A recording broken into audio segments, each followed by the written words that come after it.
તો બાળકો આપણે ચેપ્ટર નંબર 13 નો જે ટોપિક લાસ્ટ લેક્ચરમાં જોયું હતું એનું થોડુંક રિવિઝન લઈશું. આજે આપણે પછી આગળ વધીને આપણે ન્યુક્લિયસની અંદર રહેલા ન્યુટ્રોનની શોધ કઈ રીતના થઈ હશે એની ચર્ચા કરીશું. બરાબર? અને સમય મળશે તો ન્યુક્લિયરની જો સાઇઝ છે ન્યુક્લિયસની એની વિશે પણ ચર્ચા કરીશું. સાઇઝ અથવા પરિમાણ. તો કાલે આપણે જે જોયું એમાં આપણે પરમાણુનું દળ એક નવો ટોપિક જે આપણે સમજ્યા હતા. એટલે એમાં આપણે શું સમજ્યા એ તમને કહી દઉં. એમાં આપણે એવું સમજ્યા હતા ભાઈ કે ભાઈ કોઈ પરમાણુ જે છે એ જુદા જુદા સમસ્થાનિક એક માની લો સમસ્થાનિક બે સમસ્થાનિક એક અને સમસ્થાનિક બે સમસ્થાનિકોનું બનેલું હોય.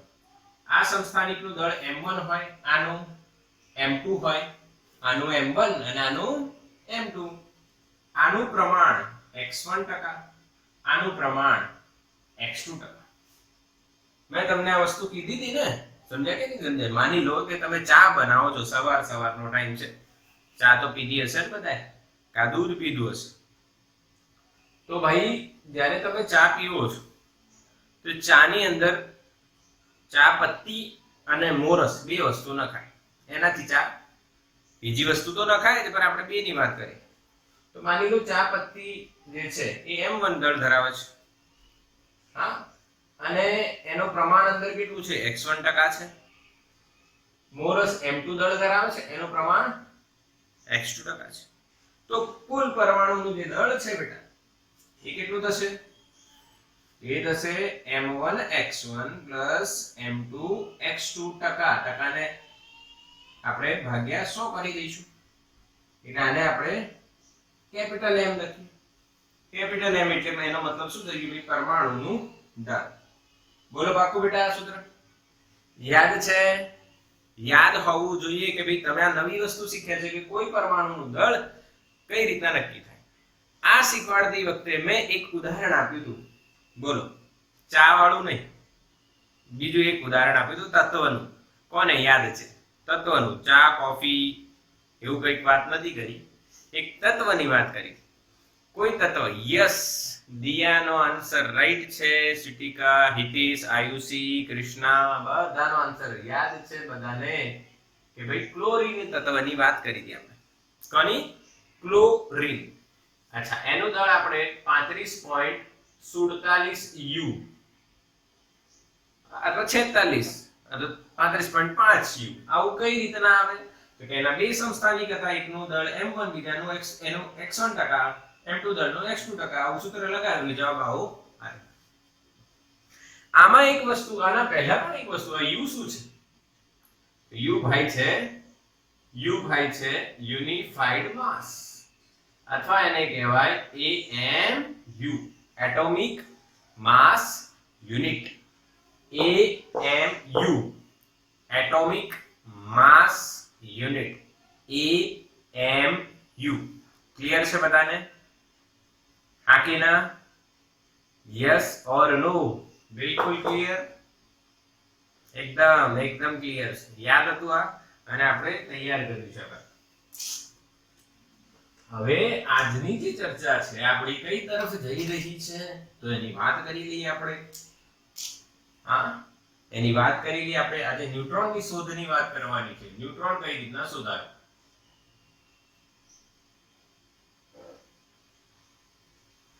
તો સૌથી પહેલા તમને ખબર હોવી જોઈએ કે ન્યુટ્રોનની શોધ કોણે કરી, ન્યુક્લિયસની શોધ કોણે કરી. ચલો બતાવો, ન્યુક્લિયસની શોધ કોણે કરી? નામ આપો. પરમાણુ છે એવું નામ કોણે આપ્યું? એની શોધ કોણે કરી? તો કે જે થોમ્પસન. ન્યુક્લિયસની શોધ કોણે કરી? રધરફર્ડ અથવા રુથરફોર્ડ. ન્યુક્લિયસની અંદર ન્યુટ્રોન છે. રધરફર્ડે એવું કીધું ન્યુક્લિયસની અંદર એનું બધું જ દળ અને લગભગ બધું જ દળ અને બધો ધન વિદ્યમાન કેન્દ્રમાં છે. એવું કહેનાર કોણ? રધરફર્ડ. સમજ્યા? હા કે ના? સિમ્પલ. પરંતુ અંદર ન્યુટ્રોન છે એવું કહેનાર કોણ? ચેડવિક. કોણે કીધું એવું? ચેડવિક. કઈ રીતના કીધું એ વાત કરીએ. તો રધરફર્ડના એક્સપેરિમેન્ટ ની વાત કરીએ તો રધરફર્ડ કયો એક્સપેરિમેન્ટ કરતા હતા? તો કે આલ્ફા કણનું પ્રકીર્ણનનો પ્રયોગ કરતા હતા. પોતાના સ્ટુડન્ટ ગાઇગર અને માસ્ડન પાસેથી પણ એમણે આ પ્રયોગ કરાવડાયો હતો. ગાઇગર અને માસ્ડન પર કયો પ્રયોગ કરાયો હતો? આલ્ફા કણનો પ્રકીર્ણન પર. કોના પર કરાયો હતો? સોનાના વરખ પર. એટલે રધરફર્ડ આલ્ફા કણનું પ્રકીર્ણનનો અભ્યાસ કરતા હતા. એ અભ્યાસમાં એમને બે વસ્તુ મળી. એક પરમાણુ પોલો છે, બીજી વસ્તુ પરમાણુનું કેન્દ્ર, લગભગ પરમાણુનું બધું જ દળ એમાં આવેલું છે અને બધો જ ધન વીજભાર અંદર આવેલો જ છે. પરંતુ જ્યારે ચેડવિકે ધ્યાન આપજો, ચેડવિકે પરમાણુ પર અને બેરિયમ પર આલ્ફા કણનો મારો ચલાવ્યો. આલ્ફા કણ માર્યા એટલે પથ્થર મારે એમ નહીં, પેલું બિસ્મથ 5.5 મેગા eV પર રાખીને આલ્ફા કણનો માની લો મારો ચલાવ્યો. તો અહીંયાથી એમને એક વિકિરણ મળ્યું. એ વિકિરણ તટસ્થ હતો એટલે એનો વિદ્યુત ભાર કેટલો હતો? 0. એની અંદર કોઈ વિદ્યુત ભાર નતો. આવું એમને મળ્યું. સમજ્યા કે નહીં સમજ્યા બેટા? આવું એમને મળ્યું બેટા. આવું બનવાનું કારણ શું હોઈ શકે? તો એમણે એક બીજી વાત કમ્પેર કરી કે ભાઈ હાઇડ્રોજનની વાત કરો. ભાઈ જે હાઇડ્રોજન છે એ હાઇડ્રોજનના કેટલા સમસ્થાનિક હોય? 3. હા, એક 1h1, બીજું 1h2, ત્રીજું 1h3. તેમનું જે પરમાણુ દળાંક છે જાનું 1 રાખીએ તો આનું 1:2:3 બને. હવે બધામાં પ્રોટોનની સંખ્યા સરખી છે તો આમાં કેટલા પ્રોટોન? આમાં 1, આમાં 1, આમાં 1. પરંતુ આનું દળ આના કરતા ડબલ થઈ ગયું. સમજો. અને રધરફર્ડે શું કીધું? બધું જ દળ ક્યાં છે? કેન્દ્રમાં. એ કેન્દ્ર જે છે એમાં ધન વીજભાર ધરાવતું પ્રોટોન છે અંદર. પ્રોટોનનું દળ જો આ ત્રણેયમાં સરખું છે બરાબર, એક પ્રોટોન છે અંદર. પરંતુ કેન્દ્રમાં દળ બધું જ છે પણ પ્રોટોન કરતા કંઈક એક્સ્ટ્રા હોવું જોઈએ તો જ આ દળ વધ્યું. હા કે નહીં? યસ ઓર નો? ખબર પડી? પરમાણુના કેન્દ્રમાં ધન વીજભારિત પ્રોટોન તો છે જ, પરંતુ જ્યારે હાઇડ્રોજનના સમસ્થાનિકની વાત કરીએ તો બધામાં એક એક પ્રોટોન છે. એટલે કેન્દ્રમાં એક એક પ્રોટોન છે. માની લો હાઇડ્રોજન, આ ડ્યુટેરિયમ અને આ ટ્રિટિયમ. આમાં એક પ્રોટોન છે, આમાં એક પ્રોટોન છે, આમાં એક પ્રોટોન છે. પરંતુ આનો દળ 1, આનો દળ 2 અને આનો દળ 3 છે. 1 2 3 પરમાણુ દળ. એનો અર્થ એવું થયો કે ત્રણેયમાં પ્રોટોન સરખો છે તો અંદર કંઈક એક્સ્ટ્રા બેમાં હોવો જોઈએ. આમાં એ એક્સ્ટ્રા જે છે એ કેટલો હોવો જોઈએ? 1. અને આમાં એક્સ્ટ્રા કેટલા હોવો જોઈએ? 2. તો જ એક પ્રોટોન વત્તા એક એક્સ્ટ્રા 2 થાય, એક પ્રોટોન વત્તા 2 એક્સ્ટ્રા 3 થાય. ક્લિયર છે? ઓકે? હા કે ના? હવે આ જે એક્સ્ટ્રા વસ્તુ છે એની વાત કરીએ તો એના ગુણધર્મોમાં એનો વિદ્યુતભાર કેટલો હોવો જોઈએ? 0. જો એનો વિદ્યુતભાર 0 ન હોય તો આપણે જે રધરફર્ડે ગણતરી કરેલી છે એ સાચી ન કહેવાય. જે કુલમના અપાકર્ષણના આ પ્લસ અને આ પ્લસ પાછું આવે આલ્ફા કણ એના પર બેઝ છે. એટલે પ્રોટોનનો વીજભાર છે. અને સાથે સાથે જ્યારે ચેડવિકે આ પ્રયોગ કર્યો એમાં એમને જે વિકિરણ મળ્યું એ વિકિરણ વિદ્યુતભારની દૃષ્ટિએ કેવો હતો? તટસ્થ. એટલે એમણે એવું કીધું કે જે આ અંદરથી આલ્ફા કણોના કારણે જે વિકિરણ મળી રહ્યું છે એ આ જે એક્સ્ટ્રા છે, કંઈક એક્સ્ટ્રા છે અંદર એના કારણે મળે છે જે વિદ્યુતભારની દૃષ્ટિએ તટસ્થ છે. અને એ એક્સ્ટ્રા ને એમણે શું કીધું? ન્યુટ્રોન. આ કેના બેટા અને એનો વિદ્યુત ભાર ન્યુટ્રોનનો વિદ્યુત ભાર કેટલો 0 અને એનો દળ ન્યુટ્રોનનું દળ એપ્રોક્સિમેટલી કોના જેટલું આવ્યું પ્રોટોન જેટલું જ આવ્યું એટલે કેટલું રાખવામાં એટલું મળ્યું પ્રોટોન જેટલું જ મળ્યું લગભગ ન્યુટ્રોનનું દળ છે બેટા એ 1.66 લગભગ 47 એવું કંઈક મળે છે * 10⁻27 kg આની આસપાસ ક્યાંક મળે છે 47 કે 49 કંઈક છે ચેક કરી શકો છો તમે એનસીઈઆરટી માં કેટલો છે 47 કે 49 લગભગ આની આસપાસ છે પ્રોટોન નો તો ખબર છે ને 1.660539 * 10⁻27 kg આ પ્રોટોન અને આ ન્યુટ્રોન એટલે લગભગ સરખું કહેવાય સમજ પડી કોની શોધ થઈ આ ન્યુટ્રોનની શોધ ક્લિયર કટ વાત છે બેટા ફીલ થઈ કે નહીં આ એક્સપ્લેનેશન છે આ મોસ્ટ આઈએમપી વસ્તુ નથી કે એક્ઝામમાં આવશે જ પરંતુ બેટા જ્યારે તમે કન્સેપ્ટ સ્ટડી કરી રહ્યા છો તો તમને ખબર હોવી જોઈએ કે આ ટોપિક શું કહેવા માંગે છે ન્યુટ્રોનની શોધ શું કહેવા માંગે છે ક્લિયર બધાને ઓકે ચલો તો આનો સ્ક્રીનશોટ લઈ લો ફટાફટ પછી હું તમને ત્રણેયના દળ વિશે માહિતી આપી દઉં ત્રણેયના દળ ઓકે ડન યસ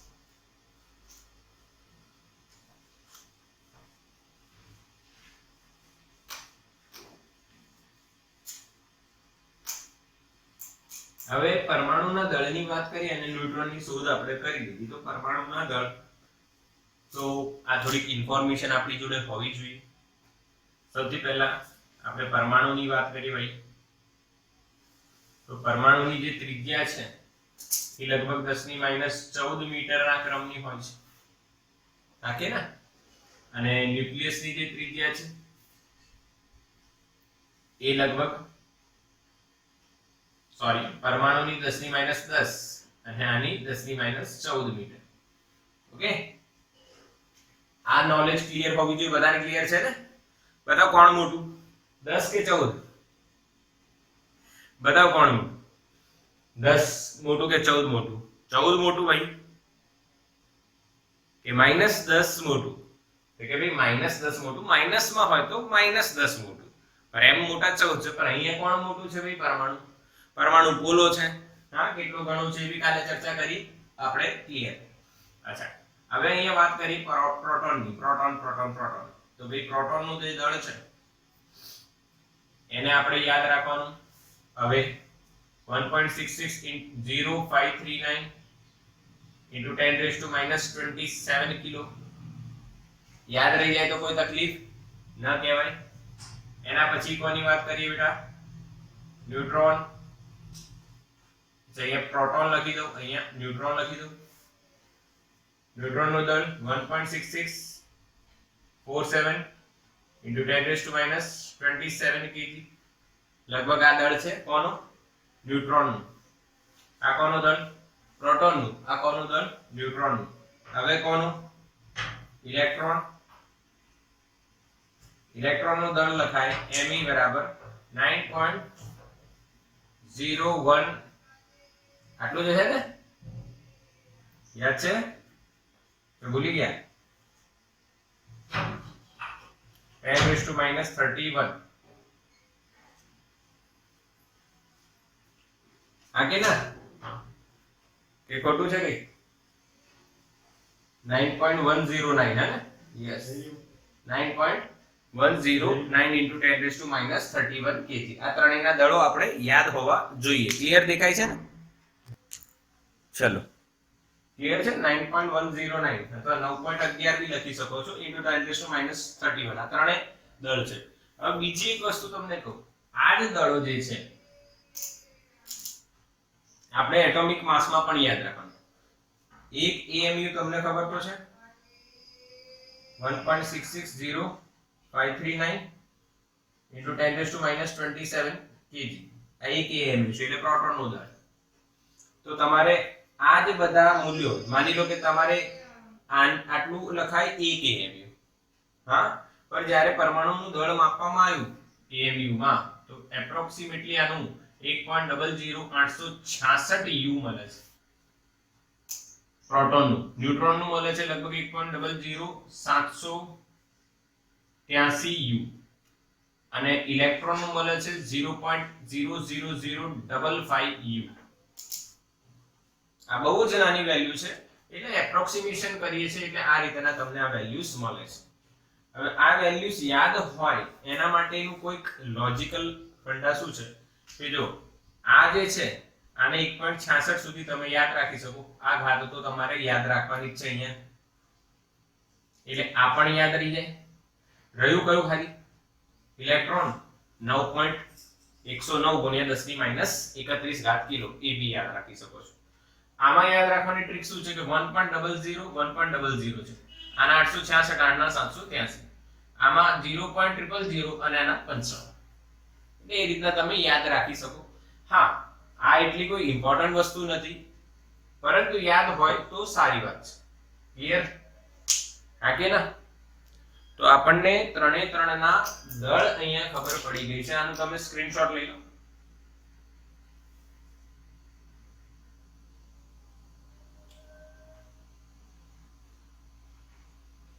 ચલો ડન થઈ ગયું? Yes yes. ચલો તો અહીંયા આપણો કયો ટોપિક ફિનિશ થઈ ગયો? પરમાણુનું દળ, એના અંદર ઘટકો જે છે એમના દળો વિશે પણ આપણે ઇન્ફોર્મેશન મેળવી દીધી. અચ્છા હવે આપણે શું કરીશું આગળ? તો આગળ આપણે ન્યુક્લિયસની ત્રિજ્યા એવા ટોપિકનો આપણે અભ્યાસ કરવાનો છે. કોની ત્રિજ્યા? ન્યુક્લિયસ ની ત્રિજ્યા અથવા એનું પરિમાણ.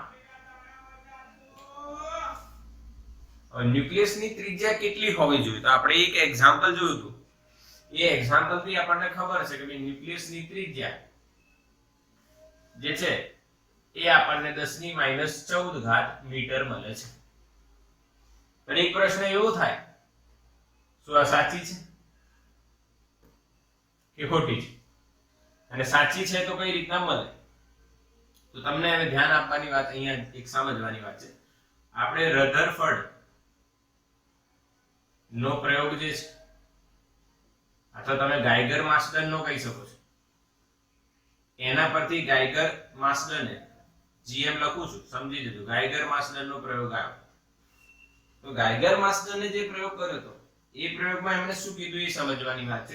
એ પ્રયોગમાં એમણે સોનાનો વરખ લીધો અને એના પર આલ્ફા કણનું મારો ચલાવ્યો. હવે આલ્ફા કણનો વીજભાર બોલો કેવો હોય?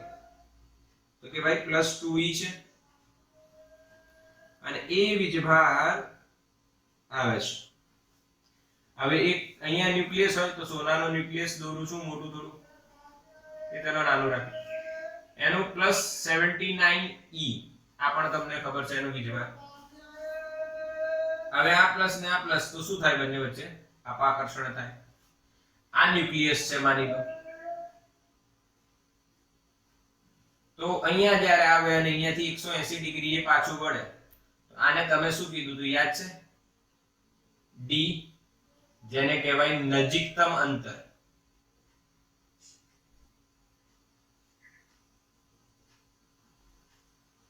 નજીકતમ અંતર D.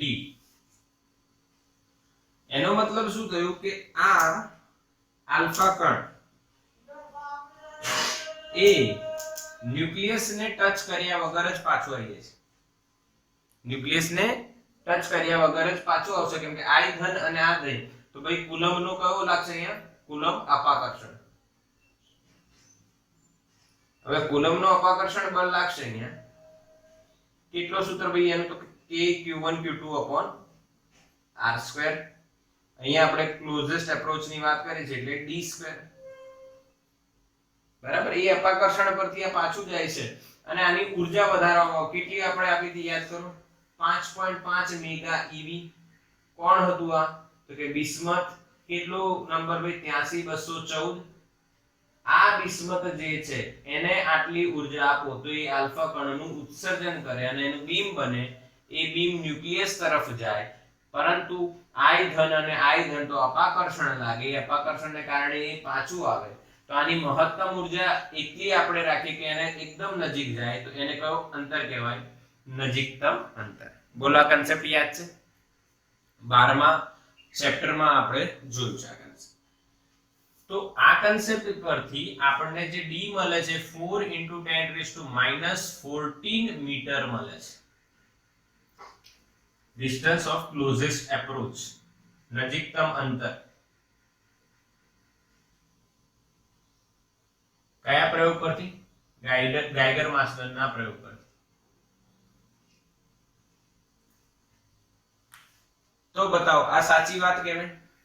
આ જે ડિસ્ટન્સ ઓફ ક્લોઝેસ્ટ એપ્રોચ આપણને મળે છે એ ખરેખર ન્યુક્લિયસની જે બાઉન્ડ્રી છે એને કોઈ ટચ કરીને આવતું નથી, એટલે આ તમને સાચી ઇન્ફોર્મેશન ન આપી શકે.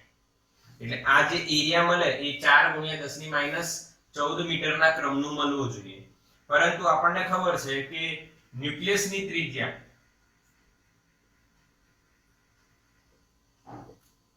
આટલી હોવી જોઈએ કે આના કરતા હજુ ઓછી હોવી જોઈએ. બોલો. ગાઇગર માસ્લરના પ્રયોગમાં, સોનાના વરખવાળા પ્રયોગમાં આપણને નજીકતમ અંતર 4 × 10⁻14 મીટર મળે છે. તો બતાવો ન્યુક્લિયસની ત્રિજ્યા આટલી હોવી જોઈએ કે આના કરતા હજુ નાની હોવી જોઈએ? બોલો, વિચારો. આટલી હોવી જોઈએ કે આના કરતા હજુ નાની હોવી જોઈએ? આ d છે તો આ હજુ નજીક જાય તો સાઈઝ હજુ ઘટી જાય. આ તો મેં આટલું મોટું બતાવ્યું છે બેટા, આટલું મોટું બતાવ્યું છે, પણ આ એકદમ બિંદુવત હોય, આના કરતા હજુ નાની હોવી જોઈએ. હા, તો એટલે જ તમે ન્યુક્લિયસની ત્રિજ્યા 10⁻15 મીટરના ક્રમની યાદ રાખો કે આના કરતા નાની છે. 10⁻15. Yes or no? 10⁻15. ક્લિયર થઈ ગયું? હા. હવે ન્યુક્લિયસની જે ત્રિજ્યા છે એ જુદા જુદા પ્રાયોગિક અભ્યાસોથી મેળવવામાં આવી, અને એનું સૂત્ર જે છે R = R0 a⁻1/3. આ સૂત્ર ફાઇનલાઇઝ કરવામાં આવ્યું ન્યુક્લિયસની ત્રિજ્યા માટે. ન્યુક્લિયસની ત્રિજ્યા R = R0 a⁻1/3.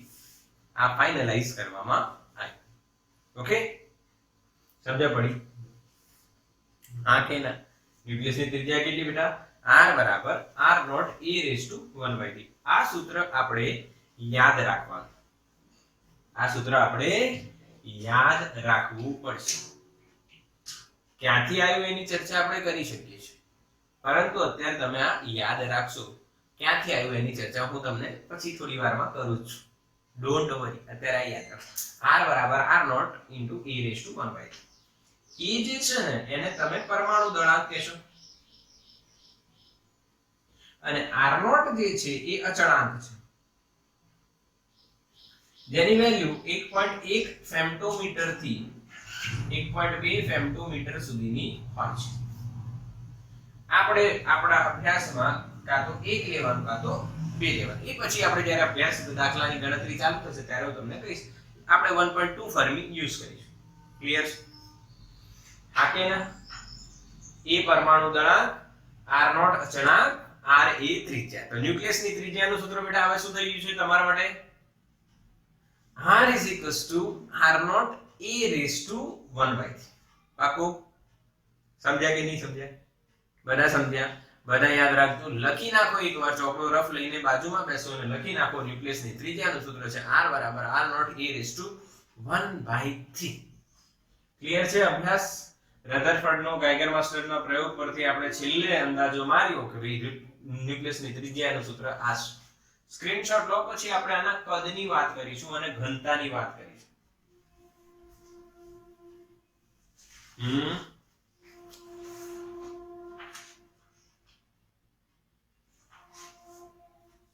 યસ, ચલો ઠીક. હવે શું થયું ભાઈ? ન્યુક્લિયસની જે ઘનતા છે એ લગભગ બધા તત્વો માટે સમાન બને. એટલાનો લોજિક શું આવ્યું એ સમજો. માની લો આ અહીંયા એક હું ન્યુક્લિયસ ડ્રો કરું છું, ધ્યાન આપજો. તો આ એના પ્રોટોન ન્યુટ્રોન બધા ગોઠવાયેલા હોય આવી. તો જુદા જુદા તત્વોનો અભ્યાસ કર્યો ને કે ભાઈ ન્યુક્લિયસના કેન્દ્રથી તમે r અંતર દૂર જાઓ છો, તો વૈજ્ઞાનિકોએ જે અભ્યાસ કર્યો કે જે ઘનતા છે એ કેન્દ્રથી અહીંથી ચાલુ થાવ દૂર સુધી જાઓ તો લગભગ સમાન મળે છે બધી બાજુ બધા તત્વો માટે અંતર r, અને પછી અચાનક ઘટવા લાગે છે, અચાનક ઘટે છે, લગભગ અચળ, પછી અચાનક ઘટી જાય ઝડપથી એટલે દૂરથી. પરંતુ જો એકદમ નથી ઘટતી, ધીરે ધીરે ઘટે છે, એનો મતલબ શું છે કે ભાઈ ન્યુક્લિયસ ને કોઈ પરફેક્ટ બાઉન્ડ્રી નથી. એનો અર્થ શું છે કે તમે એવું ના કહી શકો કે અહીંયા ન્યુક્લિયસ પૂરો, એકાદો પ્રોટોન ન્યુટ્રોન અહીંયા એનાથી દૂર બી મળી શકે. બોલો ક્લિયર આ વાત?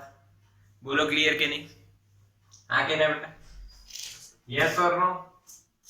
જેમ તમે કેન્દ્રમાંથી દૂર જાઓ છો તેમ ન્યુક્લિયસની ઘનતા ઘટતી જાય છે, પરંતુ ન્યુક્લિયસ ને કોઈ પરફેક્ટ બાઉન્ડ્રી હોતી નથી. એનો મતલબ કે તમે એવું ના કહી શકો જેમ કે આ બોર્ડની તમે વાત કરો તો અહીંથી ચાલુ થાવ, અહીંયા બોર્ડ પૂરું, આ પરફેક્ટ બાઉન્ડ્રી કહેવાય. પર એ ન્યુક્લિયસમાં એવું ના હોય કે એ પ્રોટોન ન્યુટ્રોન તમને મળતા જાય અહીંયા પૂરા થઈ ગયા, એવું નહીં. એકાદો અહીંયા મળી જાય, એકાદો અહીંયા મળી જાય, થોડું આગળ પાછળ મળી શકે છે, એટલે કોઈ પરફેક્ટ બાઉન્ડ્રી નથી. તો આજે અચળ ઘનતા મળે છે, ઘનતા કઈ રીતના શોધીએ આપણે? તો ધ્યાન આપજો અહીંયા. ન્યુક્લિયસની અંદર કોણ હોય? પ્રોટોન ન્યુટ્રોન કે ન્યુક્લિયોન? ન્યુક્લિયોન કહેવાય ને. એક ન્યુક્લિયોનનું દળ આપણે એમ માનીએ, અહીંયા લખું છું, એક ન્યુક્લિયોનનું સરેરાશ દળ લગભગ આપણે એમ માનીએ. તો કોઈ બી તત્વમાં કેટલા ન્યુક્લિયન હોય? કોઈ ન્યુક્લિયસમાં કેટલા ન્યુક્લિયોન હોય? માની લો હું તમને એક તત્વ લખું x, આ z અને e, તો બતાવો આમાં ન્યુક્લિયોનની સંખ્યા કેટલી છે? બોલો, ન્યુક્લિયોનની સંખ્યા કેટલી છે? વિચારો. હા, વિચારવા જેવું છે. ન્યુક્લિયોનની સંખ્યા કેટલી? હું તમને પૂછું પ્રોટોનની સંખ્યા કેટલી, તો તમે કહેશો z. હું તમને પૂછું ઇલેક્ટ્રોનની સંખ્યા કેટલી, તો તમે કહેશો z. પર હું તમને પૂછું પરમાણુ દળાંક કેટલું, તો તમે કહેશો a. પરમાણુ દળાંક એટલે શું? પ્રોટોન અને ન્યુટ્રોનની સંખ્યા. હવે પ્રોટોન અને ન્યુટ્રોનની સંખ્યાને જ તો આપણે ન્યુક્લિયોન્સની સંખ્યા કહીએ છીએ ને. યસ. તો ન્યુક્લિયોન્સની સંખ્યા કેટલી હોય બેટા? a. એક ન્યુક્લિયોનનું દળ આટલું, તો a ન્યુક્લિયોન્સ દળ કેટલું થાય? ma થાય ને. એટલે ન્યુક્લિયસ ની અંદર કુલ દળ કેટલું? m. પાકો? હા કે ના? Yes or no? ન્યુક્લિયસ નું દળ કેટલું? m * a. ન્યુક્લિયસ ની અંદર કોણ હોય? પ્રોટોન અને ન્યુટ્રોન. એક પ્રોટોન અથવા ન્યુટ્રોન તમે લો તો એનું દળ આપણે કેટલું લીધું? m. તો ન્યુક્લિયસ ની અંદર કેટલા પ્રોટોન અને ન્યુટ્રોન હોય? a. તો m એકનું તો a જેટલા હોય તો કેટલું થાય? તો ma. આટલું દળ થાય. હવે ન્યુક્લિયસ ની ઘનતાની વાત કરીએ.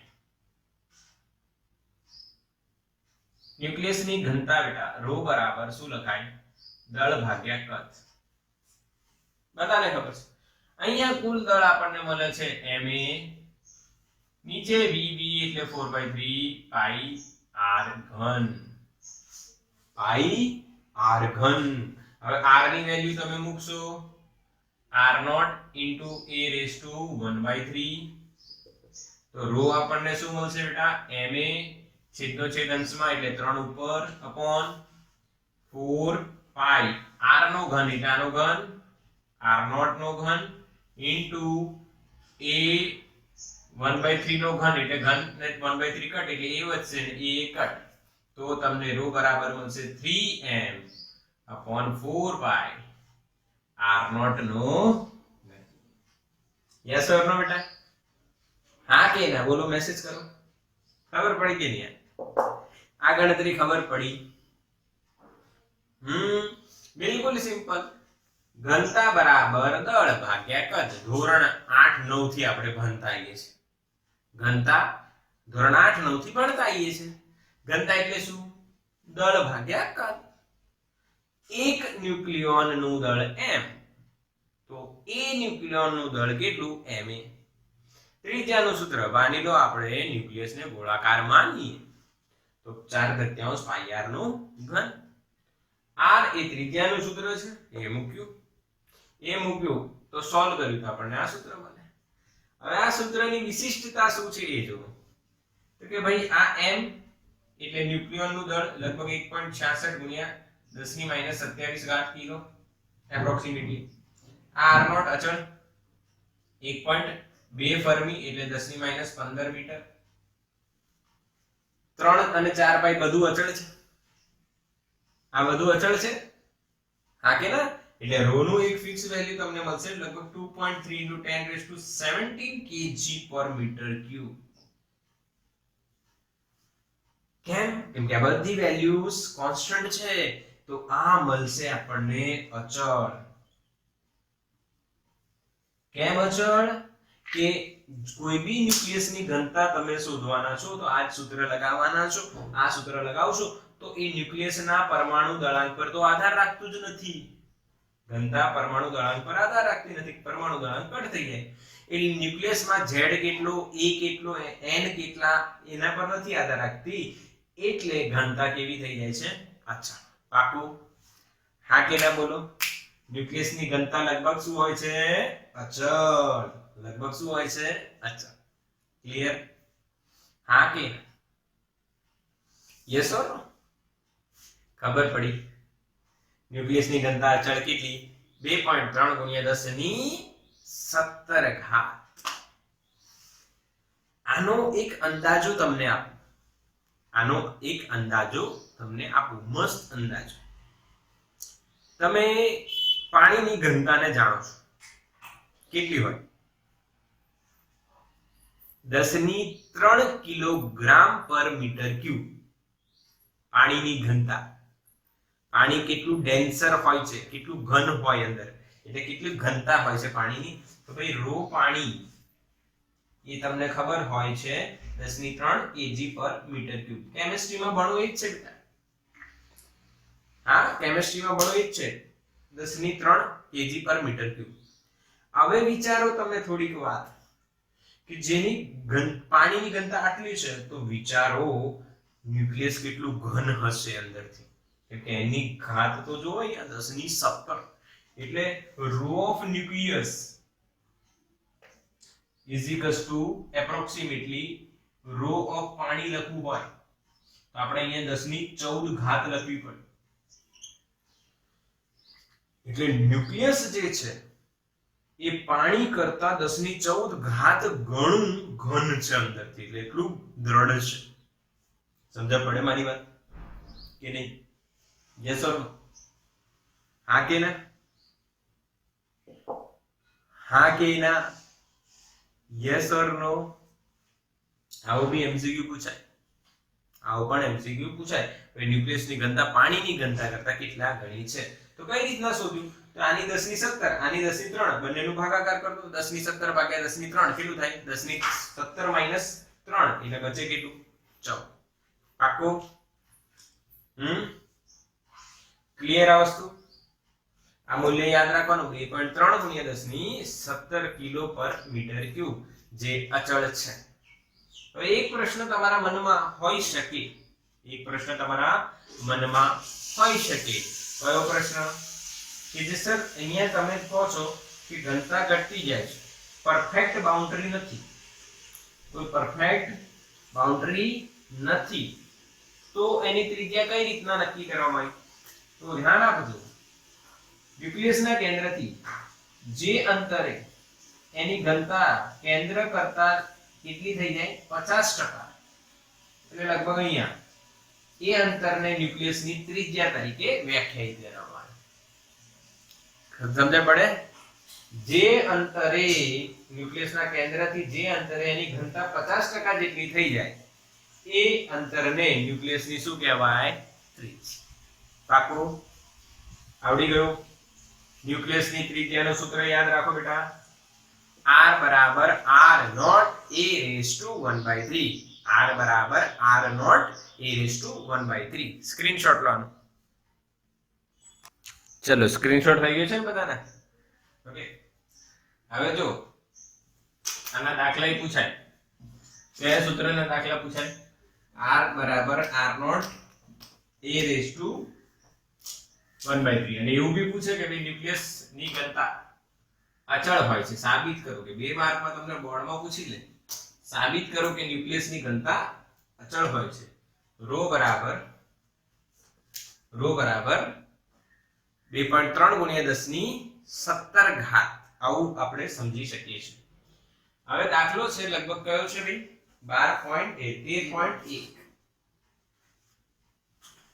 એનસીઈઆરટી નો એક ઉદાહરણ છે બેટા 13.1. ચલો તો જોઈએ ઉદાહરણ નંબર 13.1. જો લોખંડના ન્યુક્લિયસ માટે દળ આપણને આપ્યું છે. લોખંડના ન્યુક્લિયસનું દળ કેટલું? ભાઈ લોખંડના ન્યુક્લિયસનું દળ આપ્યું છે MFE 55.85 U અને એનો E આપણને આપેલો છે 56. તો ન્યુક્લિયસ ની ઘનતા શોધવાની છે. હું રો લખું, જે ન્યુક્લિયસ ની ઘનતા આપણે શોધવાની છે. હવે તમને ખબર છે જવાબ કેટલો આવશે? જવાબ શું હશે? લગભગ 2.3 ગુણ્યા 10 ની 17 ઘાત કિલો પર મીટર ક્યુબ. હા કે ના બેટા? કોઈ બી ન્યુક્લિયસ લો એની ઘનતા તો અચળ રહેવાની છે.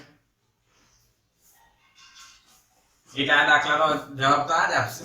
જવાબ ખબર જ છે તમને, ગણવાની શું જરૂર છે? એવું થાય ને? જવાબ તો તમને ખબર જ છે. હવે આને તમારે કિલોગ્રામમાં ફેરવવાનું. તો કઈ રીતના ફેરવીશું? તો ભાઈ ખબર હોવી જોઈએ કે ભાઈ 1 U એટલે 1.66 લગભગ ગુણ્યા 10 ની -27 ઘાત કિલો છે. તો આટલા U કેટલા? તો શું થશે ભાઈ? 55.85 ગુણ્યા 1.66 ગુણ્યા 10 ની -27 ઘાત kilo. Yes or no? 1 U ના આટલા કિલો તો 55.85 U ના કેટલા? તો આ બંનેના ગુણાકાર થઈ જશે. તમને એક જવાબ મળશે. આ કિલોમાં કન્વર્ટ કરી દીધું.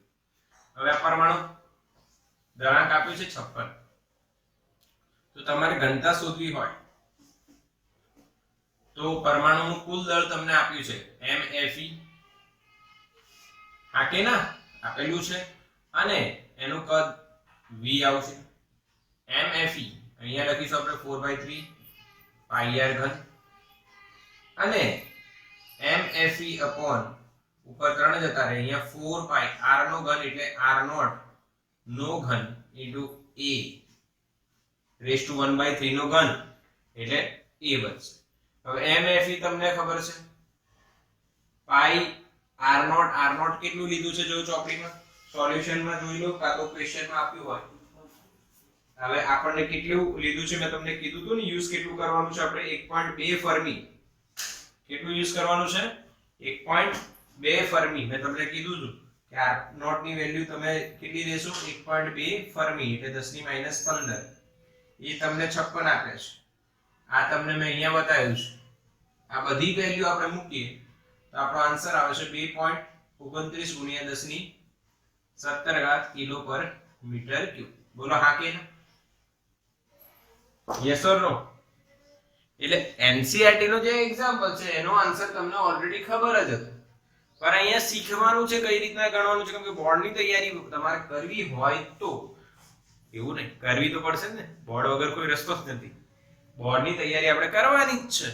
અને એમાં તમને યુ માં દળ આપ્યું તો કિલોમાં કઈ રીતના કન્વર્ટ કરવાનું અને પ્રોસેસ શું હોવી જોઈએ એ ખાસ નોંધ કરવાની.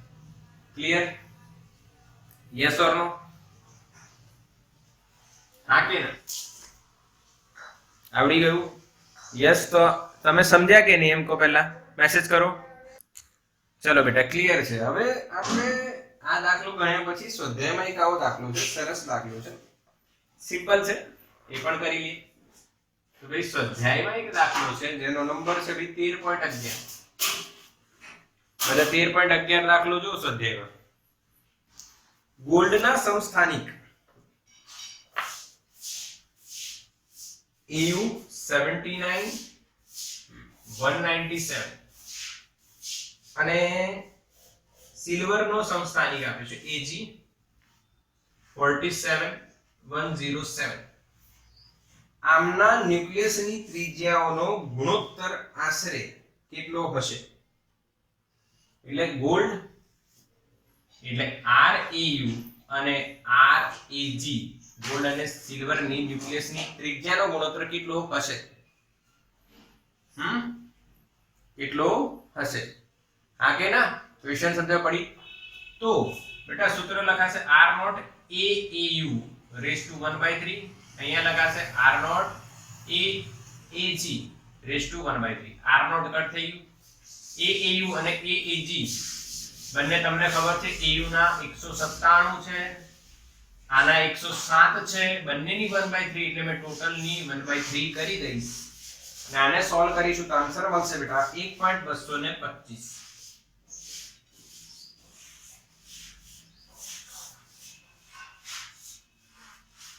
આપણને આ ઘનમૂળ શોધવા માટે ટ્રીક ખબર છે ને?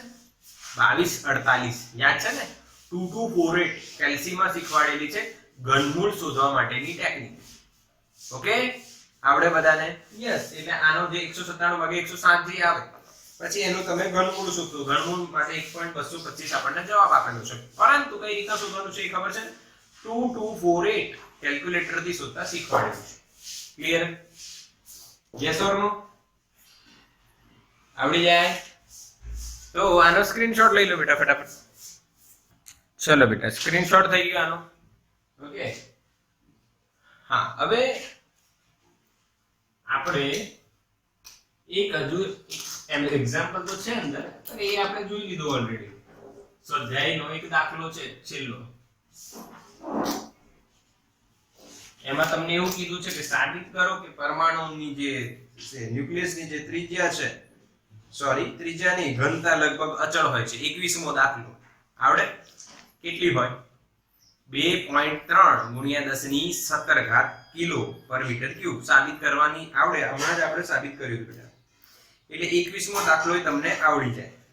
ઓકે એટલે આપણે આમાં બે દાખલા એવા હતા કે જે આપણે જે અત્યારે ટોપિક જોયો એના પરથી ગણી શકાય. 11મો અને 21મો.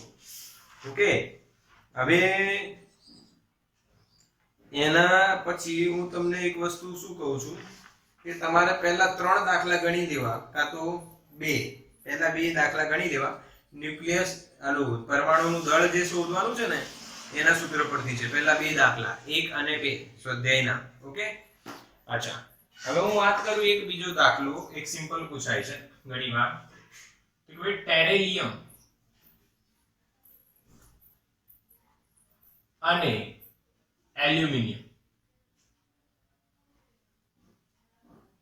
ની ત્રિજ્યાઓનો ન્યુક્લિયસની ત્રિજ્યા ગુણોત્તર શોધો. હવે એલ્યુમિનિયમ અને ટેરેલિયમ, તો ટેરેલિયમ ને લગભગ આવી રીતના TE લખાય બેટા, મને ખબર નથી, અને એનું પરમાણુ દળાંક 125 છે. એલ્યુમિનિયમ ને AL જ લખાય લગભગ, અને એનું પરમાણુ દળાંક 27 છે. સમજ્યા? એટલે તમને આ નોલેજ હોવો જોઈએ. ના હોય તો લગભગ ક્વેશ્ચન માં આપેલું હશે, સો don't worry.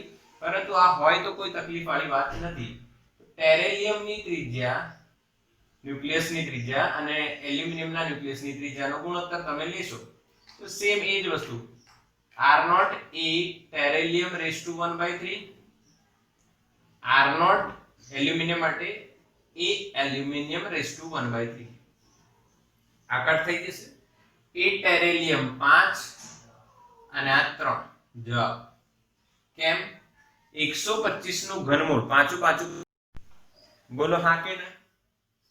R ટેરેલિયમ upon R aluminium is equals to R0 a raised to 1/3 સૂત્ર લગાવ્યું.